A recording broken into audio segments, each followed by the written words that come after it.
Hey everybody, number 101 in the Criterion collection.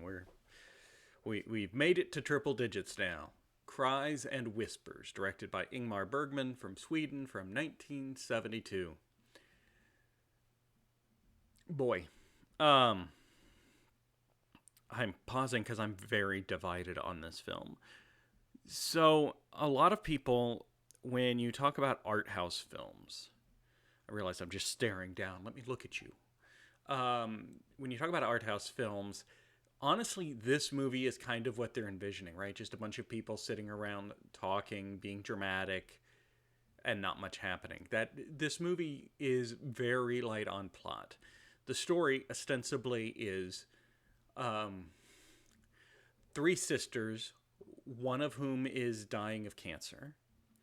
The other two sisters come to stay at what was the family's mansion, palatial estate, where I guess the cancer sister stayed, and the other two sisters got married and moved away.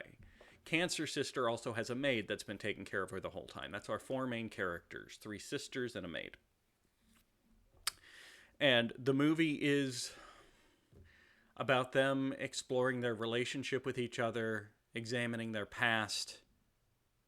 That's it. That's the movie. Um, So I have a natural bias towards films that have a strong story. That's my preference. This is not that. This is very much a character focused film. Now, and I understand, a character focused film is almost certainly more demanding for the actors because the whole point of the film is their acting and their ability to communicate to us their feelings. As opposed to, a good story can carry bad acting. But when you're doing a character focused film like this one, it's all about the acting. The acting is good. I have no complaints about this. I'm split. We've talked before where I can essentially switch from uh, average moviegoer to film school brain because I have the training. Average moviegoer, this movie not for me. It's just not to my taste. Film school brain, there's a lot to like here. And one thing I want to talk about, because we haven't done a little miniature film school thing in a while, there are five elements to a film. When you're reviewing a film, there are five elements that you can really focus in on and determine.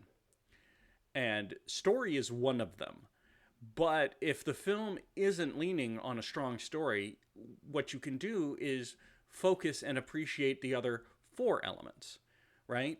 So here are the five fundamental elements of a film: the narrative, which is the story; cinematography, this is camera work, lighting, this is camera angles, oh, that shot is really well framed. Look at how they capture her in the mirror, but he's not in the mirror. Stuff like that. That's the cinematography angle. It's all about how the camera is seeing.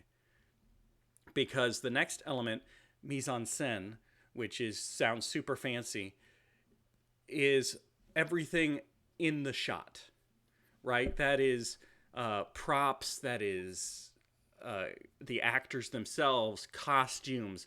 That's everything that you're seeing. So cinematography is how you're seeing it. It's angles and lighting and what's in frame and what's out of frame. Mise en scène is everything that you are seeing. It's everything in that shot, regardless of how the shot is framed. All right, now obviously those two work pretty well together, but you can separate them. Editing, which is the sequencing. Generally speaking, good editing is editing you don't notice. If you're super aware of the editing, it's either bad or they're doing something out there. They're doing something real weird. And maybe that's good, maybe that's bad. And then sound.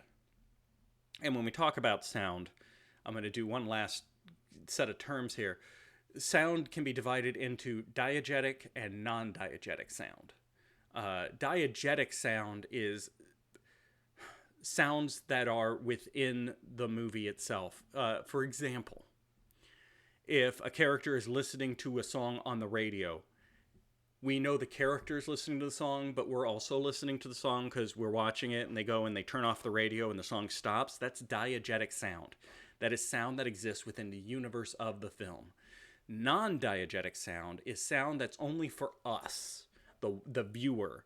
That is a soundtrack during like a fight scene when there is no music actually in the room that they're in, right? I do love movies that play with diegetic versus non-diegetic sound, by the way.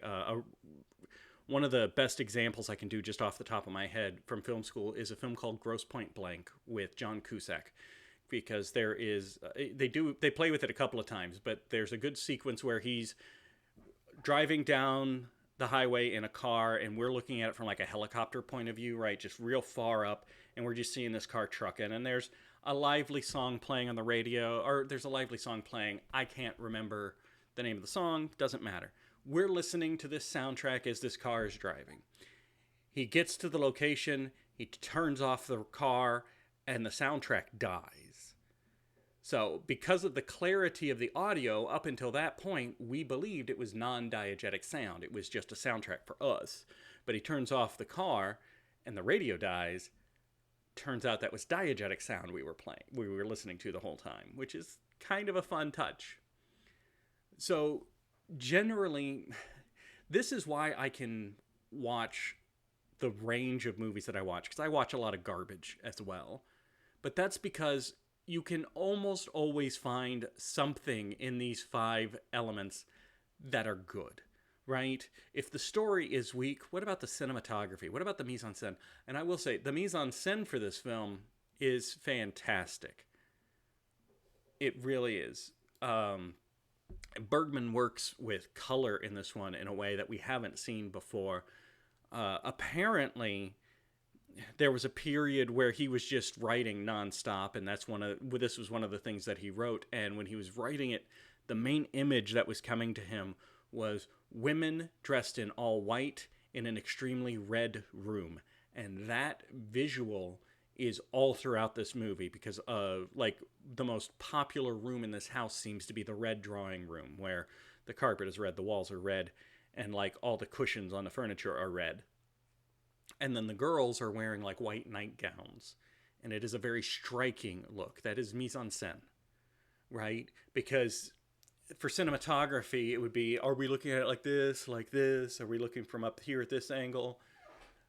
But the actual visuals in the room is the mise-en-scène.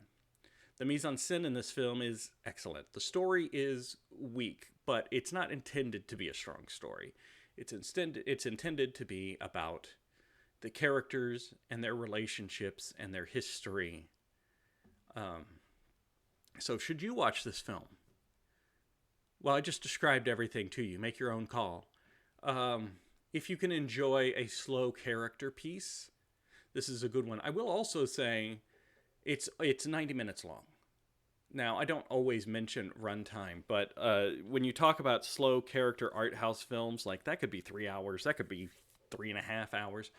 No, this is a 90-minute film, so it's at a good pace. It doesn't outstay its welcome. I'm having to defend because I have a very strong preference for strong narratives, and this isn't that. So I am grateful that it didn't overstay its welcome for me. Now, maybe you watch it and you have a different sensibility and you love character-focused films, and you're like, it was over too quickly. Perfectly fine. We're all different.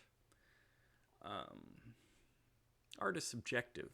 And anybody who tries to tell you that this film is objectively bad, they don't know what they're talking about. And they're probably a grifter.